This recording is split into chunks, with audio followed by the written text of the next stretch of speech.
What's going on, everybody? It's your boy Kenzie from the Gamefowl Life, and back at you with another exclusive video, guys. I want to clear the air a little bit. I made a post speaking about breeding gamefowl and how you really just can't put a rooster and a hen together and call yourself a gamefowl breeder, guys. It's a lot more than that, and it goes a lot further than that. It's a lot more depth than just putting two chickens together and calling yourself a breeder, gamefowl enthusiast, or however you want to call it. It's a lot more complicated than that. Just like people breeding dogs, there's different pedigrees.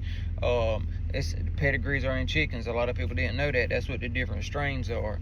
And I can see it got up under a few people's skins because they really don't think about gamefowl breeding as a science, in which it really is, guys. Genetics, everything like that factors in. It plays a part in the outcome of your fowl.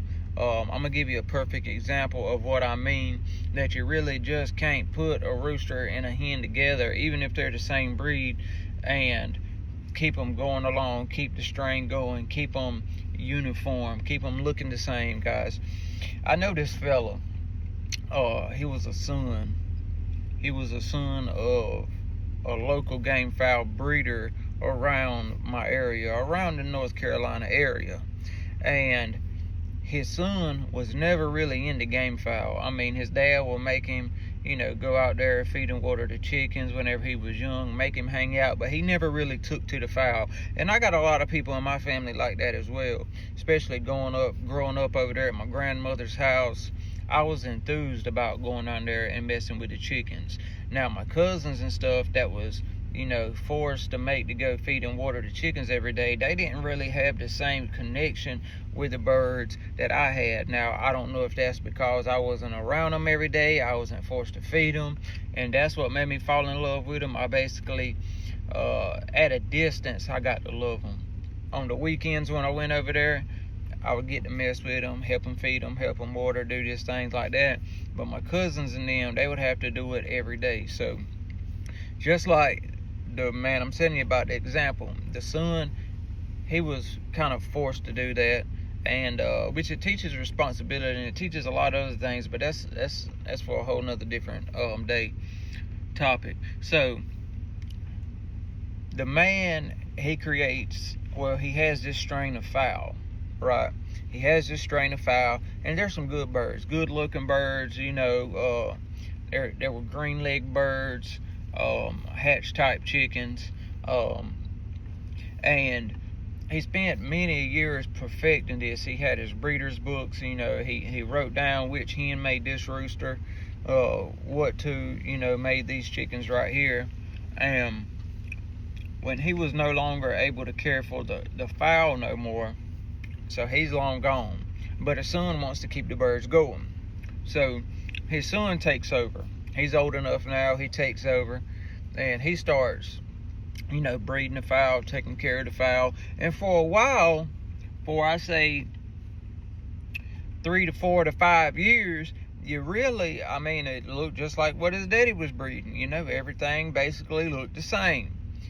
And then as time passed on, I go over there and I'm looking at the birds, and I'm asking, I'm looking around, I'm like, hey man, where's your daddy's your hatch chickens at? This is them right here. We go over there and look at them, and I'm looking at them, and I'm like, man, you sure that's them birds? That's them same birds, them green leg birds, dark hackle chickens. They were dark color hatches, almost kind of like a leaper. But it's like, yeah, that's them, man. That's them right there. I've been breeding this and that. So I'm like, show me where's the brood pair that made these right here? Oh, this is them. This is them right here. You got a yellow leg pullet, a green leg pullet, and the rooster doesn't look nothing like what the originals look like. Now, mind you, just a few years before this, everything looked good. Everything looked almost identical. These birds were shorter. They had different color legs. They were coming both pea comb and straight comb. and they just look totally different. I mean, you couldn't even tell. If you put them side by side, you couldn't even tell that was the same chickens. And I'm like, man, you know, I didn't want to tell him, hey man, your dad would be mad at you right now, because them chickens is not what he put all of his time and effort and years into making. You know, yeah, he'd probably be proud of you for keeping going, keep raising the chickens, you know, because he really didn't think he was going to be into chickens, because for the longest time, there was like a 10-year span where he really didn't even mess with the chickens. I was friends with his dad, you know, and so yeah, he'd probably be proud of you that you know, you finally got into chickens, you took the reins, you started breeding them. But man, these chickens don't even look the same anymore, you know, and it's all because his daddy had a specific way he bred these chickens. He wrote everything down in a notebook. He took notes. He made diagrams. He leg band, wing band. These chickens didn't even have bands on them no more. So he really didn't even know what he was breeding. You know, he would toe punch a few of them, but that was like a couple years back. He had even got out of that. He was just basically raising birds and just selling them to the local people. And man, just like that. And I mean, they were so far gone that you couldn't even bring them back. You know what I mean? You couldn't even start anywhere, because I mean, original brood fowl had died off. The brood fowl he had now looked nothing like the original brood fowl. And that's just how easy, without the proper selection, guys. Selection is a big thing in the game fowl breeding. To have a certain look, to have a certain like, to be in a certain pedigree, that's like leapers. Most leapers are dark fowl. You know, they got dark green legs, peacock. A lot of them got the dark red eyes. Some of them have the, you know, the mascara round black ring around their eyes.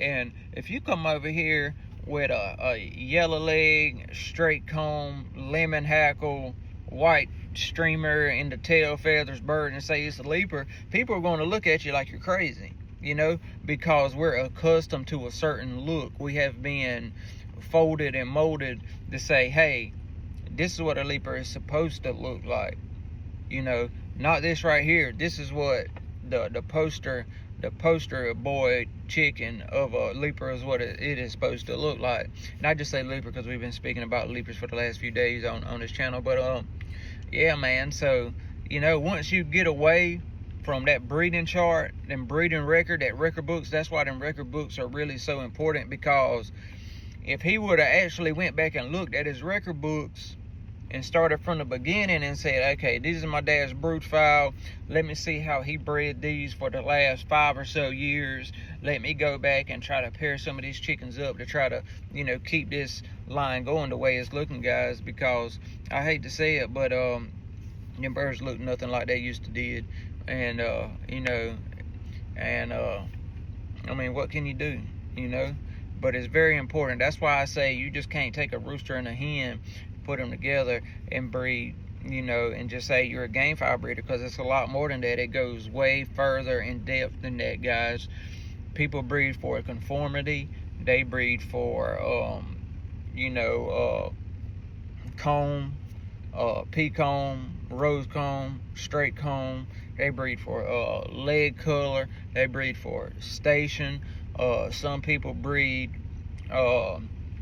in which you can basically breed the meanness out of a chicken. If you got some chickens that are really hard to handle, man fighters like to pick you, you can breed, you can take roosters and hens that fit your description of what they're supposed to look like, that are very well mannered chickens, and eventually on down the line breed that meanness out of them. I mean, you really can. I did it with my cowlings.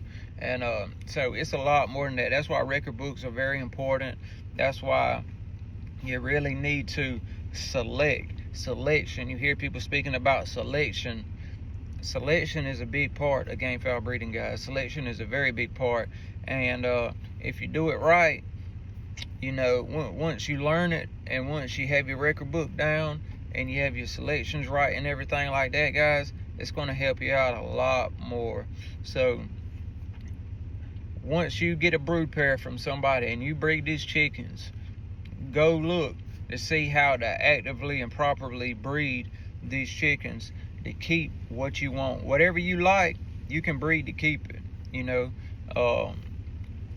So that's just what I mean about you just can't put a rooster and a hen together, because if you're just putting a rooster and a hen together, you're going to get all kind of things, you know. Make sure you mark your chickens. Make sure you leg band, your wing band, your toe punch. If you got to mark left or right nose, whatever you got to do to make sure your records are good, solid, you know what you're breeding, you know what you're going to get.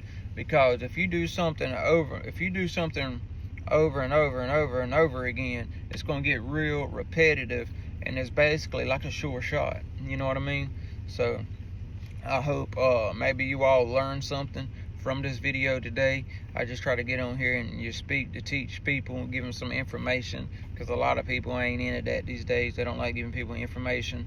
They'd rather let somebody watch them suffer just because they looking at them as competition, because maybe they don't agree with everything they do, or maybe because they ain't bought all their fowl and stuff, man. So, you know, just help your neighbor out, help the people, help the youth, and you already know, man, let them crow. Peace.